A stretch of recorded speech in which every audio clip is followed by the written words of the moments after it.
boys' locker room Yeah. and changing. Mm-hmm. You at the middle school, high school level, these boys are filled with testosterone. Right.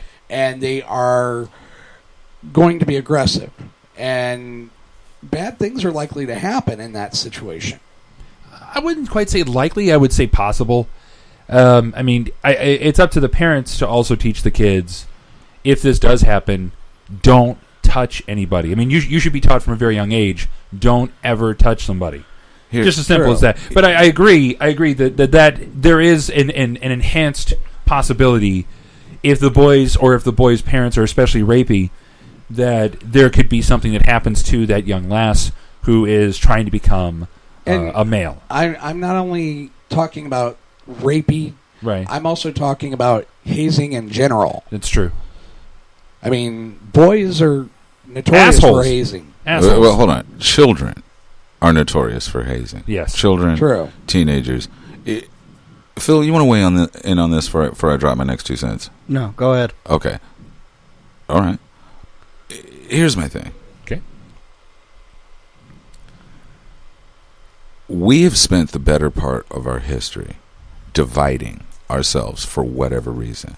Okay? From continent to continent, from race to race, from gender to gender. Country to country. Yes. We, as human beings, have found quite literally almost every reason under the sun to make you different from me. There are a lot of things that we share, but there are a lot of things that are different. Okay? Yeah. What upsets me is that for a time, for like a brief moment in history, when we came across social problems like this, people found ways to address all of the concerns involved. Okay? Running a country, running a planet, running a race is pretty much like running a household. Mm-hmm. Okay? You have an issue, and it affects the members of the household, and you do your best to try to accommodate everybody involved. Now, is there any perfect solution to this problem? Absolutely not.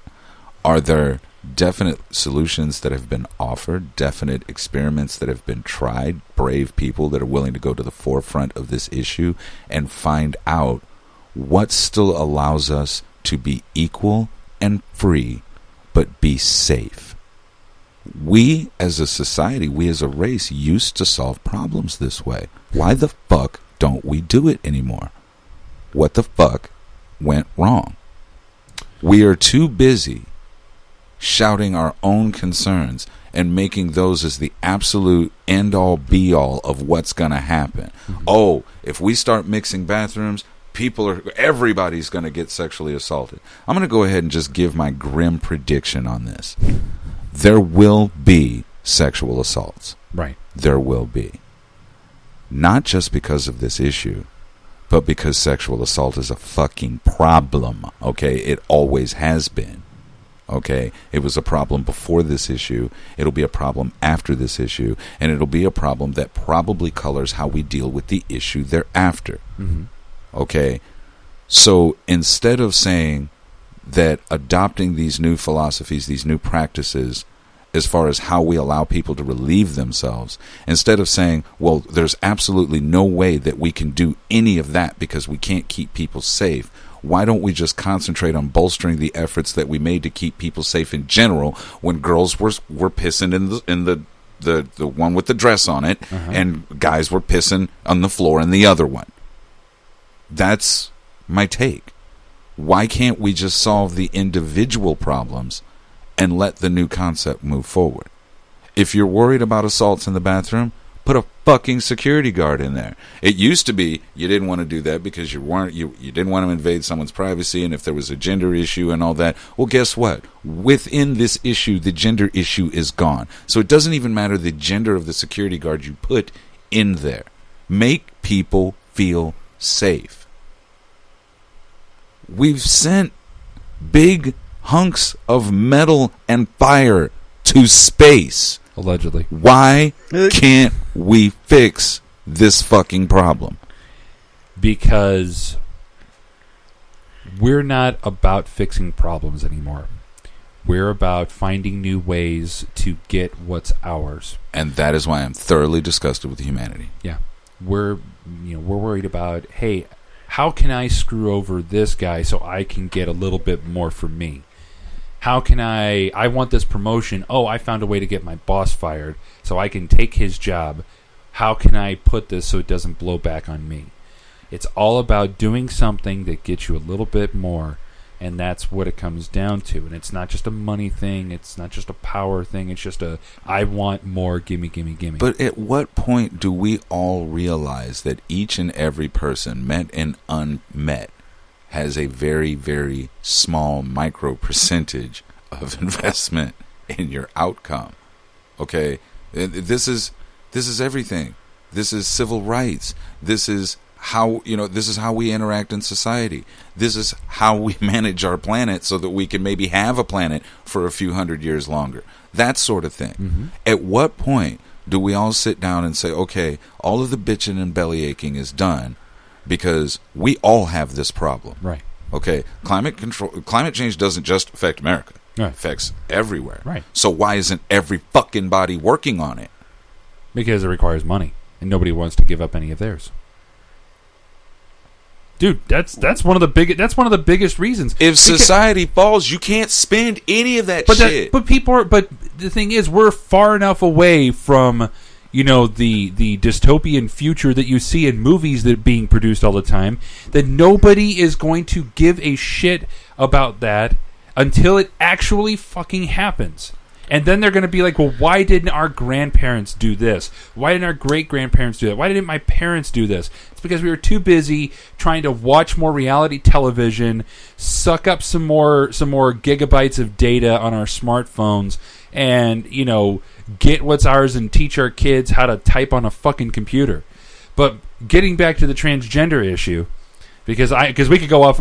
We should talk about climate change next week.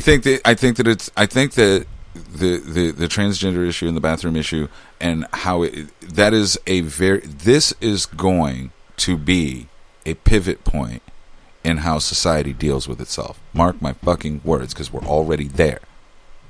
Okay? You know what? I invite anybody listening to this show to go ahead, take out a pencil and paper, and just kind of do a count of how many people have unfriended you or how many people you have unfriended just based on this issue. Just based on something that was posted about this issue. Even with the number of listeners that we have, I'm willing to bet that will number in the hundreds.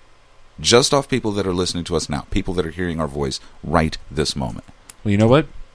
If I lose any so-called friends because of my thoughts and opinions on this, whether they think I'm not progressive enough in my thoughts because of my thoughts on the children aspect, or whether they think I am not conservative enough. Right. If you change your mind about what kind of man I am, what kind of person I am, what kind of human I am, because of my thoughts on a very controversial topic that I've tried to think on both sides. Right. I tried to think on the very progressive side, on the side of the LGBTI community, and I tried to think on the conservative side for my friends who are also there. And quite frankly, this is the best. This is my personal thoughts on it. And if you think me less of a friend or think me less of a human because of these thoughts, then you know what? Go fuck yourself. Go unfriend me. Go block me. While you're on the way out, I'm gonna slam the door in your ass because you're not really a good human being. Diana makes a great point. She says, I used to think of sexuality as strictly one or the other, but now I think of it as more of a spectrum. We all have elements of the other, and there is this sliding scale sort of thing going on. Yeah. And you know what? That makes absolutely sense. I like to tell homophobic people when they sit back and they're like, I never think about fucking another dude. I'm like, you just did. Long enough for it to disgust you. But you still did. Right.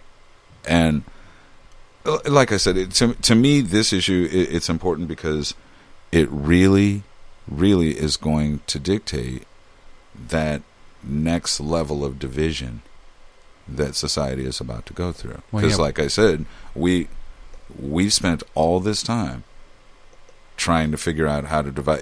It was like at the beginning of time when indigenous peoples were only where they were from, people started traveling and meeting other people, And for whatever reason, we just did it like mean girls at a party. We showed up and we're like, oh, that's so great. And the decor is wonderful. And we're going to do this whole human thing. And then we all went to the bathroom and we're like, oh, God, she is such a bitch. She's got nuclear weapons and fights with this. And yeah. And that's they honor the wrong God. Yeah.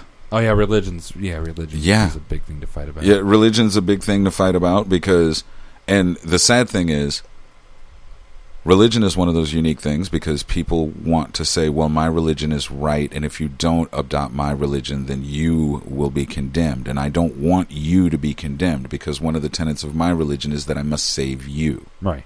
And so, unfortunately, people take that a little bit too far. And they don't really understand that the person next to them, their religious belief only affects them if they're in their church. Well, that's it. You know that George Carlin said it best. Religion's all about the bigger dick theory. My God has a bigger dick than your God. Basically. Yeah. Yeah. But that's pretty much all of humanity.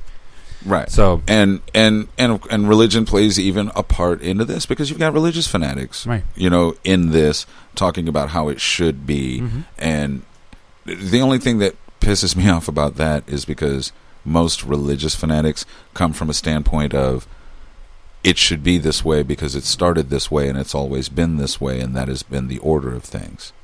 But yet religion itself has progressed and changed, morphed, and have done it. It's not like there was just one or even two.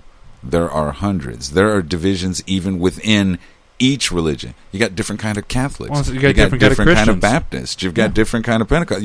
So like I said, we have found all these reasons to divide ourselves from one another, and I think that this issue is going to provide that pivot point for that next step in that division. A new class will come from this. Mm-hmm. A new class will come from this, and sadly, that class is going to have a fair share of shit to deal with, both from people who are closed-minded, fearful, ignorant, mm-hmm, and just about any other negative connotation I can think of at this particular time. It's going to represent that next I don't like you moment. Yeah.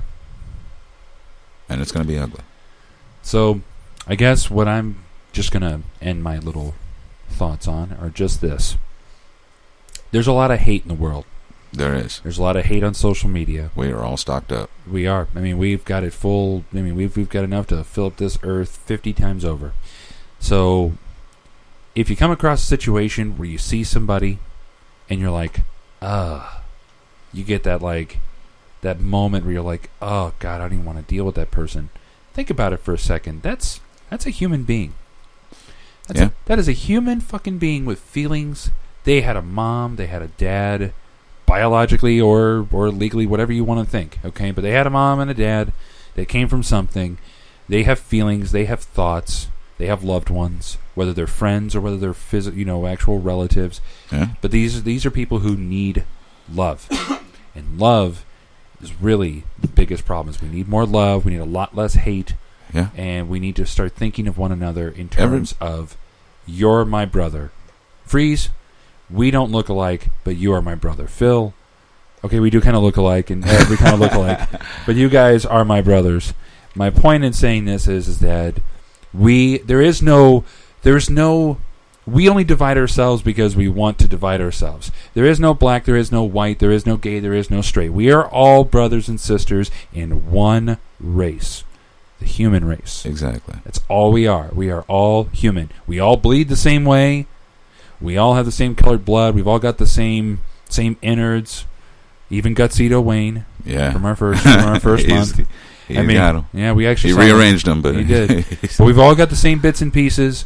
We've all got little differences. Different hair, different eyes, different skin, whatever. We've all got different thoughts on who we want to have sex with and who we don't want to have sex with and who we shouldn't have sex with anybody. But we're all still humans. Yeah. We all need love. We all need attention. We all need affection. So just put a little love in your heart. Try to. Really, really try. I try. Yeah. Me too. I try. I'm working on it. I end up far too cynical. And that's, thanks, Andrew. I have that song in my head now. Because my thing is, while I'm waiting on human beings to understand that we're all part of humanity, mm-hmm, the fact is, every human being on the planet kind of wants to be treated like the only human being on the planet. True. And there's that. That's my 2 cents.